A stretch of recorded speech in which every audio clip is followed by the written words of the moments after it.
One mother fighting back after her 11-year-old daughter came home from school with a body mass index letter labeling her overweight. ABC's Bianca Golodriga has that story for us. 11-year-old Lily Grasso is on the school volleyball team and eats healthy foods. Do you want to get the peppers out of the refrigerator? Sure. So she was stunned when Florida health officials sent a letter suggesting she's fat. This whole thing is stupid. It can hurt people. It can break their courage. First I was hurt, and then I was angry, and then I just was concerned. The so-called fat letter is a result of a body mass index screening, or BMI screening, administered by officials at Lily's school. To give a kid a letter telling them that the rest of their life they may be overweight or they may be obese because of a measurement you took one day, it's just not fair. In a bid to combat childhood obesity, similar screening programs have been embraced by schools. And they're a great idea, so I very much hope that all parents can become aware. But eating disorder experts worry the screenings do more harm than good. I would like to see BMI testing in schools banned. For those who are already insecure about their weight, these tests can potentially trigger an eating disorder. And a panel of girls I recently spoke with told me that they dread the screenings. I know all of your schools have a BMI reading now. How do you feel about them? I hate them. It really doesn't do much for people except for make them more insecure about themselves.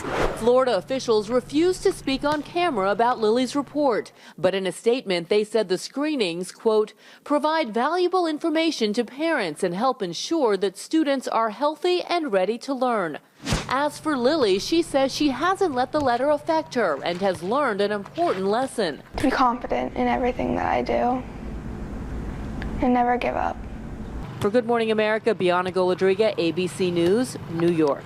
And for more, joining us, ABC News Chief Health and Medical Editor and practicing pediatrician. Yes. Rich Besser. So we see Lily in this piece, active, doesn't appear to be overweight at all. So how accurate are these tests? You know, the BMI, it's the best measure we have for being overweight or obese, but it's a screening test. And so there's certain people where you're going to run a little high. If you're very muscly, you know, professional athletes on every scale will show up as obese. But you look at them in the mirror and you say, you're not obese, you're actually fit. And so here, if they talk to the doctor, the doctor would have said, your child is in great shape. Yeah, muscle weighs more than fat. And so it's going to come up heavier than that. But there was something that was in the letter that caught our attention, said that she could be trending overweight. What does that mean? Well, that's the whole point here, is you want to pick up kids before they become obese. And the letter should go to every child in the school to say their height, their weight, their BMI, is their weight normal, is it trending heavy, or are they frankly overweight? Because once a child is obese, it's so hard to undo that.